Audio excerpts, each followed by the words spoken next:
तो एक बार फिर से स्वागत है आप सबका हमारे इस यूट्यूब चैनल में। और आज हम लोग देखेंगे नील बोर के परमाणु मॉडल के बारे में। तो देखते हैं। नील बोर एक वैज्ञानिक था जो 1913 में रदरफोर्ड का जो परमाणु मॉडल था उसे संशोधित किया। तो 1913 में रदरफोर्ड के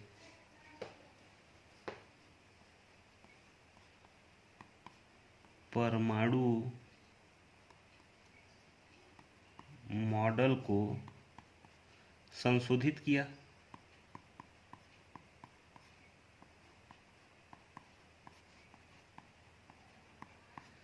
अब उसको संशोधित करने के बाद पता चला कि सबसे पहला जो है इलेक्ट्रॉन को ई से प्रदर्शित करते हैं। तो इलेक्ट्रॉन नाभिक के चारों ओर, नाभिक के चारों ओर स्थिर ऊर्जा वाले कक्षा में चक्कर लगाती है। स्थिर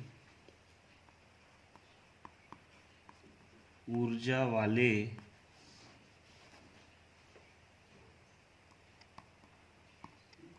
कक्षा में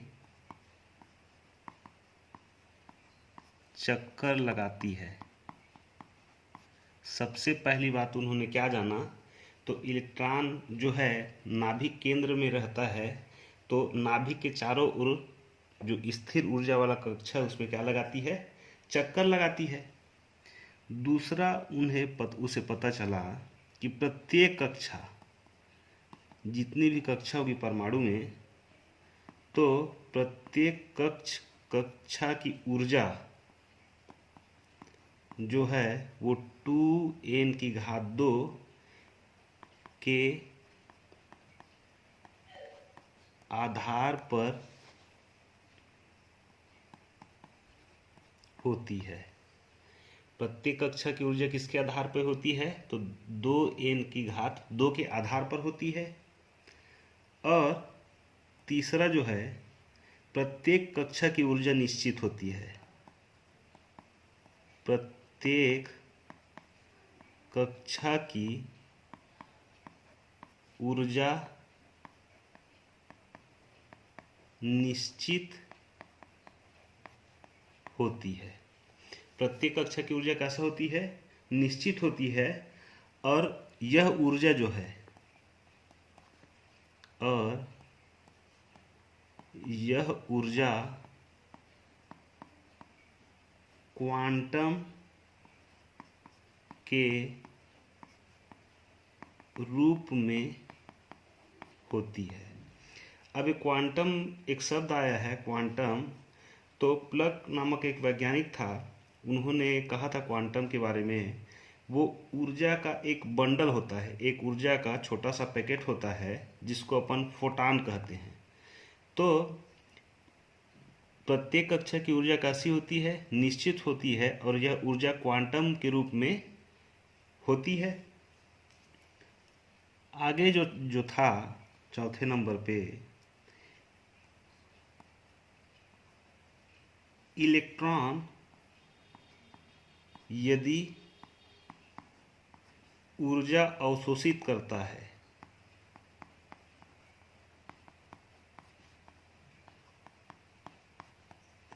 मतलब इलेक्ट्रॉन यदि ऊर्जा ले रहा है तो वो उच्च ऊर्जा वाले कक्षा में चले जाता है।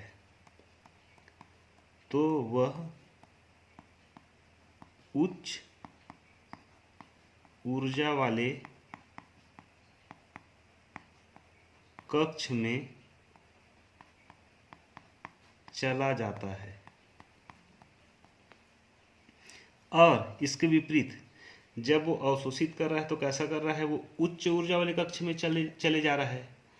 और जब वो उत्सर्जित कर रहा है, अवशोषित कर रहा है, उत्सर्जित करता है। मान लो यदि इलेक्ट्रॉन ऊर्जा का उत्सर्जन करता है,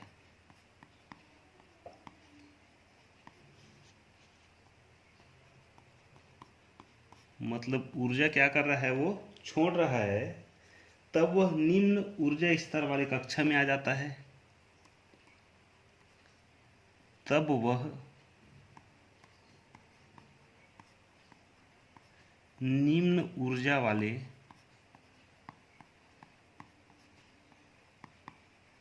कक्षा में चले जाता है। जब अवशोषित कर रहा है तो कैसा कर रहा है, उच्च ऊर्जा वाले स्तर के जो कक्षा है उसमें चले जा रहा है। जब ऊर्जा का उत्सर्जन कर रहा है, छोड़ रहा है, वो निम्न ऊर्जा स्तर वाले कक्षा में चले जाता है। तो कहने का मतलब क्या है, अर्थात इलेक्ट्रॉन कौन सी अवस्था में रहती है, तो अर्थात इलेक्ट्रॉन उत्तेजित अवस्था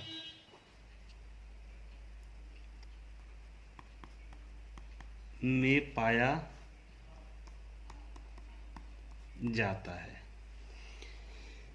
जब प्रकाश का अवशोषण कर रहा है तो उच्च ऊर्जा स्तर वाले कक्षा में चले जाता है, और जब ऊर्जा का उत्सर्जन करता है तो निम्न ऊर्जा स्तर वाले कक्षा में चले आता है।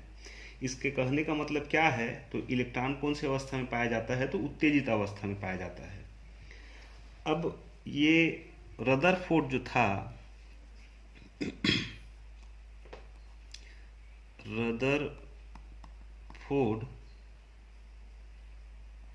के परमाणु मॉडल की सीमाएं। अब देखते हैं वो कहाँ काम करती है, कहाँ काम नहीं कर सकती। तो सबसे पहला जो है वो रदरफोर्ड के परमाणु मॉडल के द्वारा कक्षा के स्थायित्व की व्याख्या नहीं की जा सकती। मतलब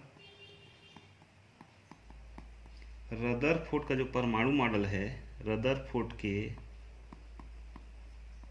परमाणु मॉडल के द्वारा कक्षा के स्थायित्व की व्याख्या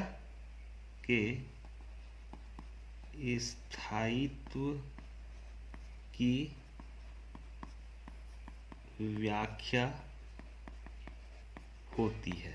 इस कक्षा की स्थायित्व की व्याख्या मतलब समझेंगे क्या होता है। अच्छा, इसके पहले शायद नहीं होती बोल दिया था, तो स्थायित्व की व्याख्या होती है। देखते हैं आगे कैसे होगा। तो अन्य किसी की व्याख्या नहीं होती। अब देखो ये जो लाइन लिखा है उसके बारे में समझ लेते हैं। हाइड्रोजन का परमाणु भार कितना होता है, 1 होता है। मतलब हाइड्रोजन ले लो, एक और ले लो, लिथियम प्लस आयन ले लो, तो इसके पास कितना है, 1 इलेक्ट्रॉन है। इलेक्ट्रॉन की संख्या इसके पास कितनी है, तो 1 इलेक्ट्रॉन है। इसका मतलब ये है, इसका जो केंद्र है मतलब नाभिक है, उसके चारों ओर जो इलेक्ट्रॉन चक्कर लगाता है उसमें कितना इलेक्ट्रॉन है, 1 इलेक्ट्रॉन है। इसमें भी कितना इलेक्ट्रॉन है, 1 इलेक्ट्रॉन है। तो इसकी व्याख्या करता है। लेकिन इससे अधिक ऊर्जा वाला इलेक्ट्रॉन मतलब इलेक्ट्रॉन की संख्या किसी तत्व में अगर ज़्यादा है तो उसकी व्याख्या क्या ये नहीं करती। कहने का मतलब ये है, रदरफोर्ड का परमाणु मॉडल जो है वो कक्षा की स्थायित्व की व्याख्या होती है, अन्य किसी चीज़ की व्याख्या नहीं होती। इसके कहने का मतलब यही था। तो इसमें तो ये पहला नंबर हो गया। दूसरा नंबर देखते हैं अपन जानते हैं परमाणु से अणु बनता है। अपन आज ये जान रहे हैं। तो ये जो अणु है, तो इन अणुओं की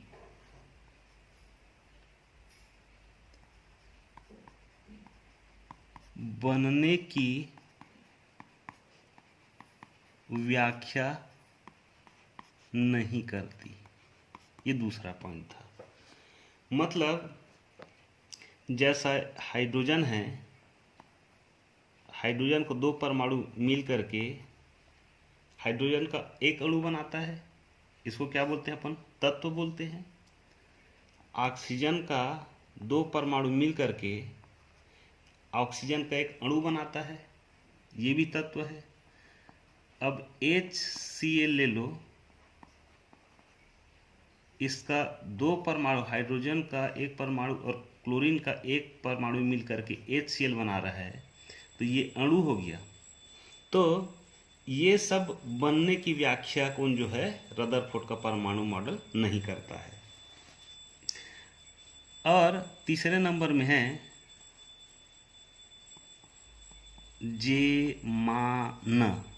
जेमान व स्टार्क, STARK, स्टार्क प्रभाव की व्याख्या नहीं करता, प्रभाव की व्याख्या नहीं करता। अब देखो ये जेमान है क्या? तो मान लो प्रकाश पुंज जो है उसको किसी प्रिज्म से गुजारते हैं अपन, तो होता कैसा है, वो 7 रंगों में विभक्त हो जाता है। 7 रंगों में, ऐसा लिख दो उसको, 7 रंगों में विभक्त हो जाता है। कितने रंगों में? 7 रंगों में। तो वैसे ही जब चुंबकीय क्षेत्र होता है, चुंबकीय क्षेत्र जो होता है, तो एक लाइन में ये प्रक्षेपित होता है, उसको बोलते हैं अपन जेमान। ये हो गया विद्युत क्षेत्र के लिए, चुंबकीय क्षेत्र के लिए। वैसा ही अगर प्रक्षेपण हो प्रकाश का, वो अगर विद्युत क्षेत्र में हो, ये कौन सा क्षेत्र है? तो ये चुंबकीय क्षेत्र में है। और ये कौन से क्षेत्र में काम करता है? तो ये विद्युत क्षेत्र में काम करता है। तो इसकी भी व्याख्या क्या है? रदरफोर्ड का परमाणु मॉडल नहीं करता है। अब जो अपन नील बोर का जो परमाणु मॉडल पढ़े थे, उसके बारे में कुछ उदाहरण देख लेते हैं। उसको एक्चुअल में कहा जाता है परमाणु आरेख।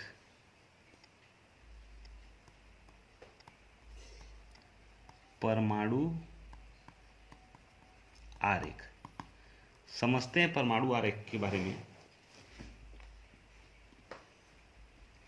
मान लो एग्जाम्पल के तौर में कार्बन है। कार्बन का परमाणु भार कितना होता है? 12 होता है, हम जानते हैं। तो इसमें प्रोटॉन की संख्या कितनी होगी? 6 होगी। न्यूट्रॉन की संख्या कितनी होगी? 6 होगी। और इलेक्ट्रॉन की संख्या कितनी होगी? 6 होगी। अब वो जो नियम था, नियम क्या था? 2n का स्क्वायर था। n मतलब यहाँ कितना है? n मतलब कितना है यहाँ पे? तो मान लो ये केंद्र है। केंद्र में क्या पाया जाता है? प्रोटॉन पाया जाता है। और समस्त द्रव्यमान जो है कहाँ पाया जाता है? समस्त द्रव्यमान जो है वो केंद्र पे रहता है। तो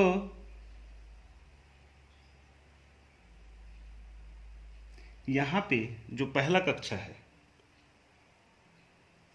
यहाँ पे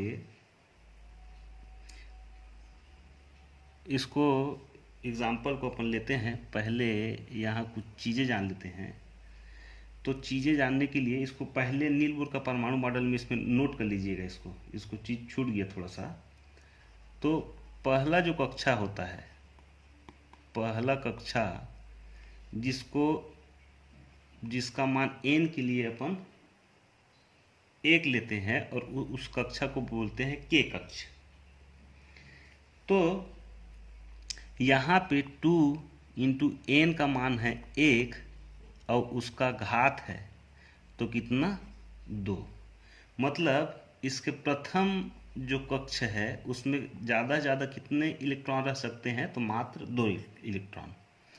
यहाँ कितने इलेक्ट्रॉन हैं, 6 इलेक्ट्रॉन, तो 2 इलेक्ट्रॉन जो है यहाँ पे आ गया सा प्रथम कक्ष में। अब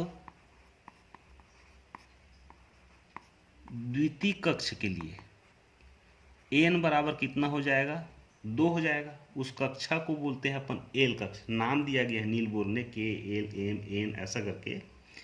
तो एल कक्ष के लिए तो 2 इंटू एन का मान कितना है, यहाँ पे 2 हो गया है, तो 2 दूनी 4, मतलब दूसरी कक्षा में कितना इलेक्ट्रॉन, अधिकतम 8 इलेक्ट्रॉन हो सकता है। यहाँ पे 6 है, तो एक कक्षा का और आवश्यकता पड़ रहा है हमें, उसमें अधिकतम कितने इलेक्ट्रॉन रह सकता है, 8 रह सकता है, 8 से ज़्यादा नहीं रह सकता। तो यहाँ पे 2 है, कितना बच गया, 2 माइनस कर दिए तो 4 इलेक्ट्रॉन बच गया। तो 4 इलेक्ट्रॉन जो है वो तीसरी कक्षा में रहेगी, 1 2 3 4 इलेक्ट्रॉन से ज़्यादा नहीं रहेगी ना उसमें। अब वैसे ही तृतीय कक्ष के लिए, तृतीय कक्षा एन बराबर लेते हैं 3, उसका नाम होता है एम कक्ष। तो यहाँ पे एन की घात 2, तो एन का वैल्यू जो है 3 है, तो 3 तिया 9 दूनी 18,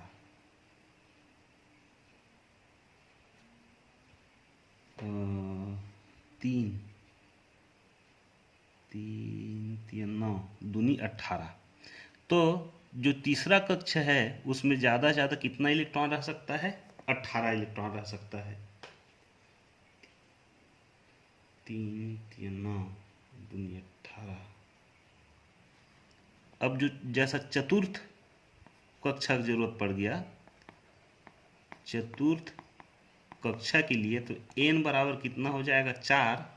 उस कक्ष का नाम होता है n, और उसमें हो जाएगा n बराबर 4 है, 4 × 16, मतलब 2 इंटू 16, 2 × 16, तो कितना, अधिकतम 32 इलेक्ट्रॉन वहाँ पे आ सकता है। तो ये एक एग्जाम्पल हो गया